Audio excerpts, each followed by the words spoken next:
You do it with any of them. We have unemployment extension. This is going to split the tree in half eventually. We're all sending out here. Or do we do it or not? Well, no, let's trace this problem back. Too many people are unemployed. Why is that? Because business is scared to hire. Why is that? Because the government is too big and overactive and they're scaring businesses. Why is this all happening? Because we lost sight of the founders' vision. TARP. Why did that happen? Let's get TARP. There's a solution. Do we do more TARP? No. Let's trace this back, please. TARP is because we had a banking crisis. Banking crisis because we had greed. Greed because of self-importance. Self-importance because there's loss of faith in something bigger than ourselves, which leads to the loss of the sight of the founder's vision and all the way down to the roots. We're printing money. We're digitizing money. Printing or digitizing money. Why? Because of the economic slowdown.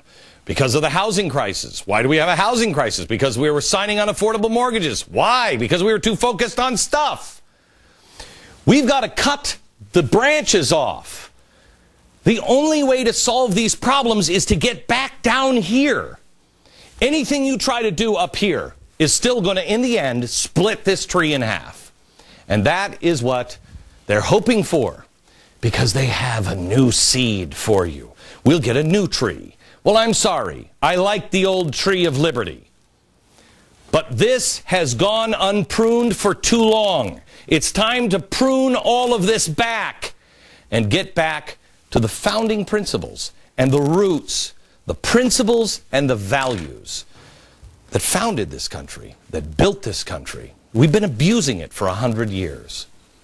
We can get there, but we have to unite on the principles and the values and not talk about just the problems and the political solutions. Because at this point, gang, there are no political solutions for these. It's too big.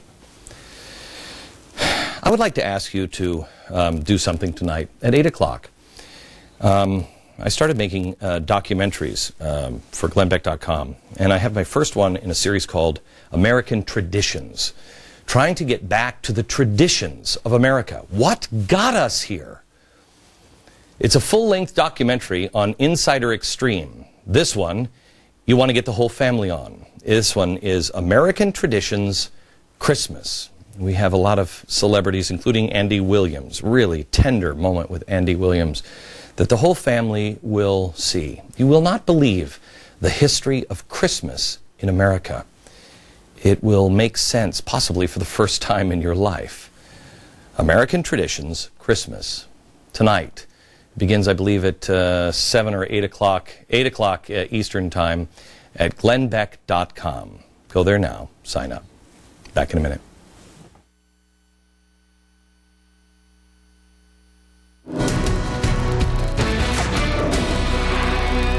I'm just making a list of the things that if you needed to control the United States of America, if you wanted to take over, if you're a radical revolutionary, what would you need? What would you have to have? What would you have to have? There's about 5 or 6 of these things that I wrote down about a year and a half ago, and I've been watching the trends on them. And there's not much left. There's not much left. Tomorrow I'm going to show you something that is, I think, really disturbing. It's something the military is now prepping for. And I want you to understand this because I trust the military. I just don't trust the elite elected officials in Washington that are now preparing for catastrophic collapse and civil disobedience. It is, it's one thing to hear me say it, you know, because I'm the crazy guy. It's another to hear the Pentagon say it. Preparations are being made, and this, the first stop on the train, is they have to first get you to stop talking to each other. The media. The FCC is where we're going to go tonight. One of the things we told you about a year ago, I told you that the fairness doctrine was not going to go through. I said it wasn't enough. It wasn't nearly enough for the radicals. It wasn't difficult to figure out because it was in their own words. But people refused to listen to people in power and what they say. The FCC commissioner now, Mignon Clyburn, she's the daughter of Congressman Clyburn, I believe. She views internet access now as a civil rights issue. I warn you, she's going to use language that would be considered offensive if I or Don Imus would say it. Listen. Every nappy-headed, yes, I said it, nappy-headed child deserves to be not only connected, but to be proud of who he or she is. I cannot think of a more significant, overarching civil rights issue than this. The ability for us to communicate worldwide. Okay. You got it? It's another civil right. Where's the outcry? I mean, the nappy-headed thing? Really? Seriously? No outcry there? The point is that it's not fairness doctrine. It is now social justice. It is a civil right. It is knocking someone out of power and giving it to someone else. That's what's coming. And now FCC Commissioner Michael Copps wants broadcast stations to pass a public values test. They will have to pass it to keep their license, and if they fail, they'll go on probation. If there is no measurable progress, the station will lose its license, and the FCC will, quote, give the license to someone who will use it to serve the public interest, end quote. But who will decide which stations have made measurable progress? Who makes the decision on who to give the license to if the station isn't deemed of public value anymore? Is it just me? Or does this sound more and more like Venezuela's media system than America's? Al Sharpton is now out on the making the rounds on the front row, making the case that Rush Limbaugh, and no doubt others like me, need to be off the air. Rush Limbaugh has the right to say whatever he wants to say. He does not have the right to do it, though, on publicly regulated airwaves. The FCC has a responsibility to set standards to say the public cannot be offended based on their race or their gender in this country. Then he'd never be on TV, because he offends me an awful lot. And I'm sure I offend him. You do have the right to say whatever you want. You also have the right to be offended. You don't have the right to never be offended. And not everybody wins. Not everybody gets a trophy at the end of the game. The FCC cannot regulate offensive language. If you were to discriminate based on race or gender, then you run afoul of the law.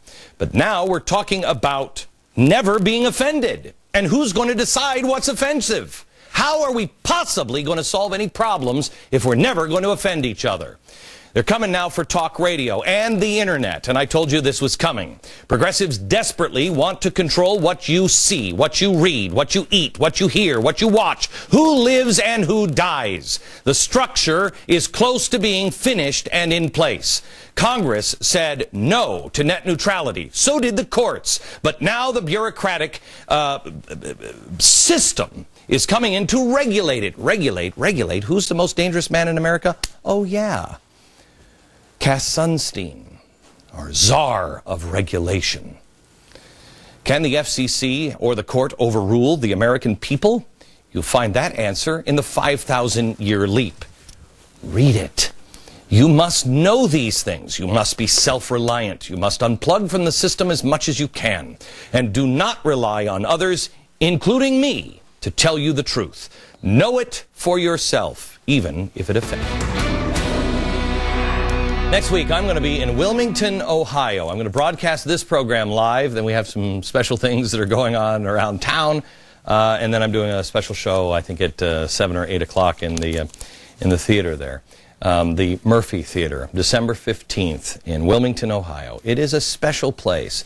It is a place that 7,500 people have lost their jobs. It's a town of 12,000, I believe.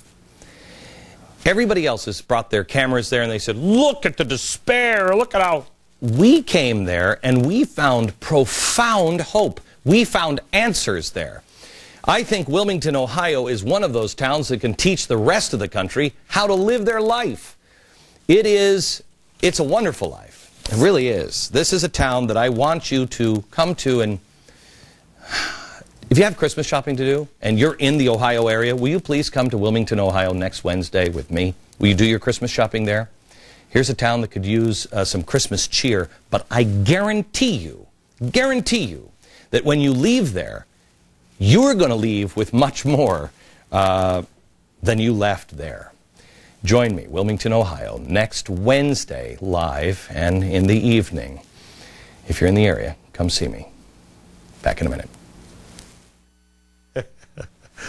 You don't want to miss a single episode of the show this week. Kind of a scary show tomorrow. And then on Friday, miracles from New York. Good night, America.